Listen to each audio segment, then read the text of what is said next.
hi ha un altre tema molt important, que és el tema de la propaganda. Estem visquent any i mig de propaganda, estem gastant-nos alrededor de 1.000 euros tots els mesos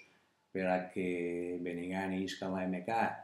en Ràdio Ontinyent, en els 40 principals, en no sé quantos, tot això ens costa alrededor de 1.000 euros tots els mesos al poble de Benigant, és a dir, que l'AMK no ens fa perquè siguem més guapos o perquè fem coses més ben fetes, sinó perquè l'Ajuntament paga els diners de tots. Doncs en moments de crisi no hauria ser això. Hi haurien qüestions més personals encara que podien baixar el tema de les juntes de govern local i del senyor Puigades. És a dir, les juntes de govern local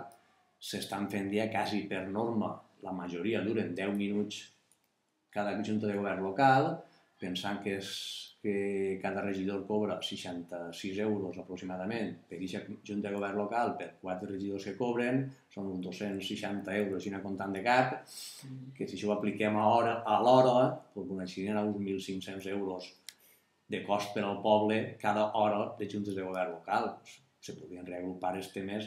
i en vez de fer-lo de 10 minuts, fer-lo de mitja hora o de 3/4, en el qual anirien més. I per últim tinguem el tema de que n'hi ha que donar exemple des de l'alcaldia, en aquest cas el senyor Puigades. I dic això perquè, si vosaltres recordeu, crec que en l'entrevista també ho treia, l'acostum que ha adoptat el senyor Puigades per a justificar el seu jornal de l'Ajuntament era que sempre dia que jo cobrava de tota la conselleria perquè era el meu jornal de mestre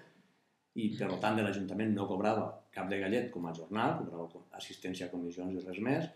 i que ell cobrava la meitat de la conselleria i la meitat de l'Ajuntament. És a dir, mig jornal de conselleria i mig jornal de l'Ajuntament. Que això són els 1.600 euros famosos que s'adjudica. Però ara resulta que arriba el mes de juliol d'enguany, d'agost d'enguany i de setembre d'enguany,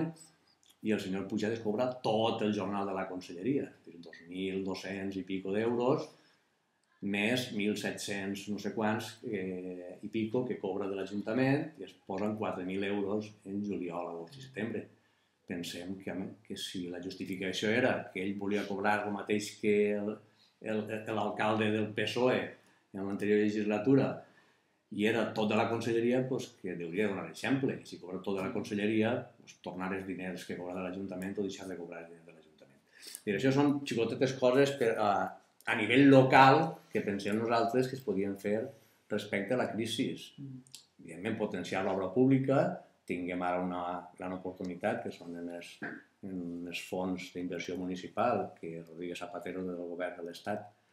donarà 1.088.000 euros a l'Ajuntament de Benigànim i que el que haurien de fer-se és contractar en empreses locals, en xicotetes constructores locals i aquestes empreses per a tal de potenciar aquest tema en Benigànim. En la segona pregunta ja està quasi contestada, només una cosa, si sap que si l'Ajuntament té per entrar alguna obra en els diners que va donar Zapatero. En aquests moments no sabem res i ens preguntem si, al igual que s'ha fet en altres pobles, que tant ajuntaments del PP com del PSOE han comptat en l'oposició a l'hora de plantejar projectes, en Benigànim no s'ha comptat per a res, no tinguem notícies de res i no se'ns ha consultat, entre cometes, perquè al fi i al cap la decisió de govern del Partit Popular i pot o no pot consultar, però nosaltres pensem que si representem la meitat del poble, doncs alguna cosa podríem aportar ahí, però no sabem res perquè no ens ha consultat res. I la que quedava de l'altra pregunta era que si en el cas que l'Ajuntament del senyor Juan Puigades no tinguera ningú projecte, si el PSPB tindria alguna proposta per a invertir aquests quasi 200 milions de pessetes en el poble. El PSPB té propostes, té projectes que complixen, que estan a la base de tots i que saben tots, com per exemple el complex esportiu del PSOE. Hi ha una condició inexcusable que té que complir els projectes per a poder invertir els diners del govern central i és que no estiguin consignats en el pressupost del 2009 de l'Ajuntament, és a dir, que siguin projectes nous que no estiguin contemplats en els pressupostos. Evidentment no hi ha cap inversió contemplada per al complex esportiu en els pressupostos municipals. perquè l'única que n'hi ha a contemplar és per a la gespa artificial del camp de futbol i el camp de futbol 7 i unes pistes de pàdel, que per cert, de moment encara són terrenys escolars on se volen ubicar, que ja veurem com solventa aquest tema. Per tant, podria ser perfectament algo assumible per a començar en aquests diners. I evidentment hi ha altres projectes i que estarien dispostos a sentar-nos i a xerrar-los, perquè si algú es caracteritza a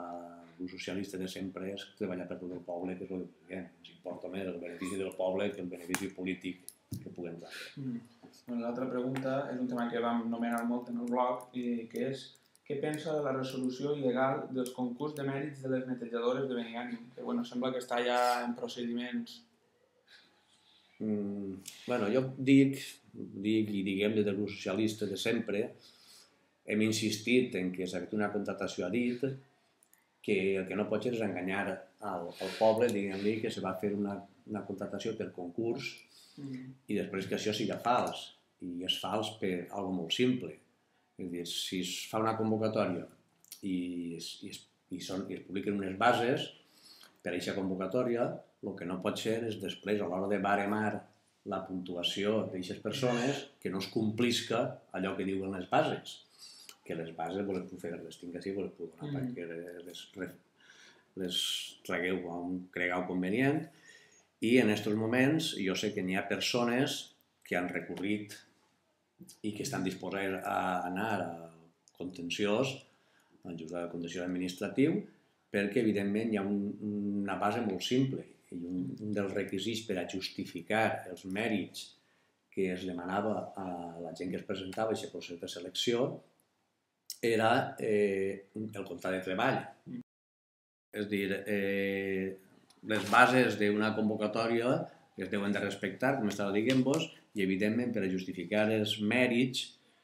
que al·legava cada persona per a aquesta presentació, hi havia un que era l'experiència professional, que era la que es valorava en l'annex A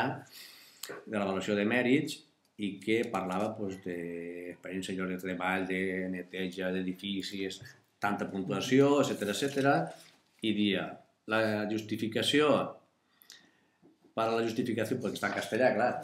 no está en valencià. Para la justificación de la experiencia se portará certificado, contrato de trabajo o documentos similares originales para su compulsa. Aleshores, les persones que estan reclamant en tota la raó del món en aquest moment és que elles van presentar el contracte de treball tal com diu en la base, sense més coletilla, el contracte de treball. Aleshores, hi ha persones que han comptat la puntuació en arreglo del contracte de treball que han presentat i altres persones que no han comptat la puntuació en arreglo del contracte de treball que han presentat. I la raó ja és de risa. És de risa perquè quan un ajuntament demana un contracte i diu a aquestes persones que no es compta aquest contracte perquè és un contracte que no té fetge de finalització, no ho diuen en el contracte, però resulta que aquest contracte l'ha fet l'Ajuntament i la persona ja treballa per l'Ajuntament i el contracte és de l'Ajuntament i l'Ajuntament li fa un contracte que diu comença el dia X, per dir d'alguna manera, sí que ho posa, i s'acabarà quan s'acabi l'obra. Si l'obra dura 6 mesos, a 6 mesos l'Ajuntament finiquita el contracte i l'Ajuntament té la documentació d'aquest contracte i la data de finalització d'aquest contracte, és a dir, que no té que demanar-lo a ningú puesto fora de l'Ajuntament. Per tant, és absurd que a una persona li seria que no li se compta aquest contracte perquè en la fulleta del contracte no posa que s'acabarà el dia 14 de setembre de l'any no sé quant. És a dir, evidentment a l'Ajuntament li costa no res. El Partit Popular obrir el caixot, mirar quan es va acabar l'obra i comptar. En el qual estem parlant que és un arreglo o un xanxullo, com diria, o una xapussa, com diria Camps i companyia, que quan es refereixen a Zapatero i al ministre de Foment, seria una xapussa que estan fent per contratar a les persones que volen contractar. Seria que era segur més simple de allò que has dit a les netejadores en aquest cas. Doncs l'únic que demanem des del Partit Socialista és que ja que es fan unes bases, que es complisquen les bases, res més, i que es valori d'acord amb les bases.